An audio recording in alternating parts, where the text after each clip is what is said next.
isla de Pinos Arete, prendido al sur de La Habana, galeón de la flota hispana, ya no andas al garete, no te dispara el mosquete de soldadesca española, ni eres la hermanita sola de Cuba que casi pierde su mejor moneda verde en el cofre de una ola. Su mejor moneda verde en el cofre de una ola.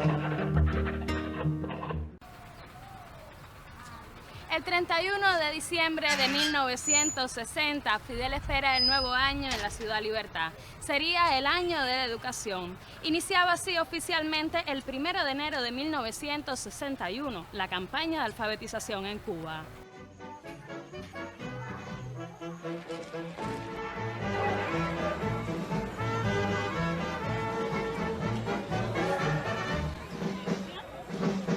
Somos las brigadas Conrado Benítez.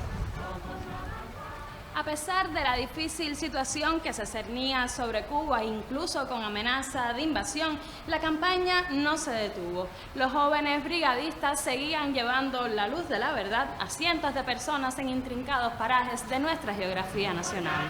Y montañas que el brigadista va, cumpliendo con la patria, luchando por la paz. Abajo imperialismo, arriba libertad, llevamos con las letras. A pesar de los intentos enemigos para que la campaña fracasara, del asesinato de los jóvenes brigadistas Conrado Benítez y Delfín Sancedré, la noble tarea continuó. El 5 de noviembre de 1961, Melena del Sur se declaraba primer municipio libre de analfabetismo en Cuba. Cuba, Cuba, estudio, trabajo, fusil, lápiz, cartilla, manual, alfabetizar, alfabetizar, venceremos.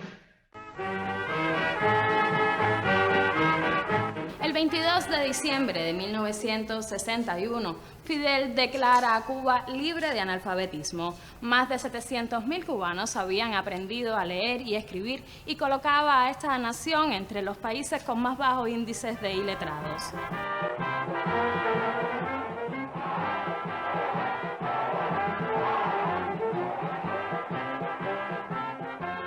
Fidel expresa: hemos ganado una gran batalla. Pero ¿cómo se desarrolló este proceso en la entonces isla de Pinos? ¿Cómo continuó la educación del territorio luego de 1959? Si le interesa el tema, quédese con nosotros.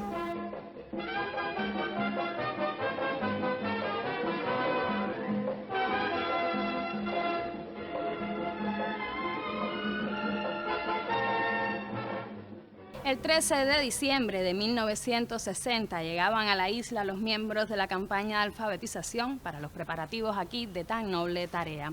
La isla entonces olvidada pasaría a formar parte de esta bella historia y se cumpliría así la promesa hecha por Fidel en su visita al territorio en junio de 1959. La isla iniciaría una nueva vida.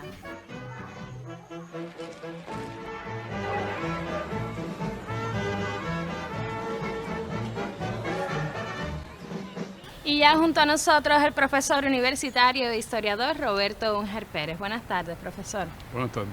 Profesor, en programas anteriores hemos tratado el desarrollo de la educación en la entonces Isla de Pinos hasta 1959 y también la influencia de la colonia americana en ella. Pero llegó el triunfo de la revolución, el año 1961, se llamó el año de la educación y la isla no quedó fuera de este movimiento social.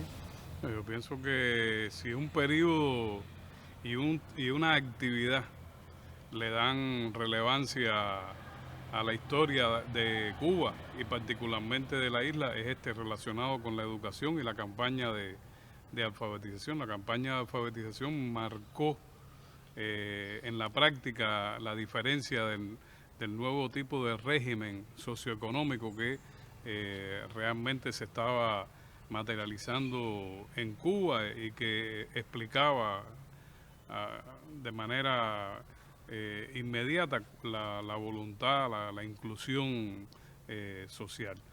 Aquí la población de la isla era muy escasa y no obstante a eso, fíjate, no obstante a eso, 35 estudiantes pineros se incorporan a la alfabetización en varias provincias de nuestra nación. o sea, en Holguín, en Guantánamo, en Matanzas, en Pinar del Río, y algunos también se quedaron alfabetizando internamente aquí por determinadas situaciones familiares que tenían y no podían salir del territorio. Y al mismo tiempo también hubo una respuesta país. Digamos ya en el año 1960 llegan los primeros 10 maestros de montaña que inicialmente se habían llamado instructores del INRA, o sea, del Instituto Nacional de Reforma Agraria, hasta que posteriormente viene un grupo mayor ya de maestros voluntarios, Fran País, o sea que realmente lo mismo que estaba aconteciendo en el resto de Cuba se estaba reeditando también en nuestro territorio.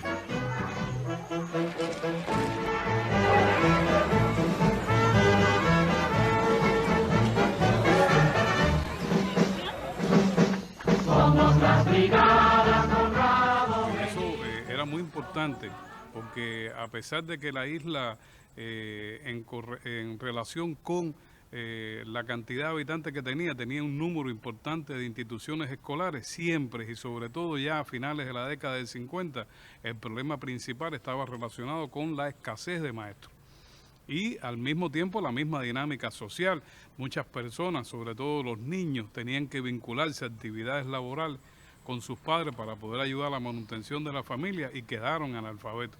O sea, el 17%, cuando uno va al censo oficial anterior al año 1970 en Cuba y particularmente en la isla, el censo del año 53, ahí se dice que el 17% de la población era analfabeta y prácticamente era población analfabeta de niños y adolescentes y jóvenes. Por lo tanto, habían más de 1.400 niños y jóvenes que necesitaban precisamente ser alfabetizados y se pone la revolución en función de resolver este problema, ¿no? Aquí hay una joven que se convirtió, más que en la imagen, se convirtió un poco que en la evidencia de cómo los cubanos y los pineros de aquel entonces, muy jóvenes, ya se involucraron en la actividad, que fue la joven alfabetizadora Miriam Almaral, que en una de estas acciones, Miriam Almaral Bacallao, para ser justo, ¿no?, los dos apellidos, en una de estas acciones de alfabetización tuvo un accidente automovilístico y falleció, y un poco que se convirtió en un símbolo de la campaña de alfabetización, un símbolo pinero de la mujer, de las jóvenes pineras de la etapa, y por eso la primera secundaria básica pinera que se creó aquí después del triunfo de la revolución llevó el nombre de Miriam Almaral Bacallao.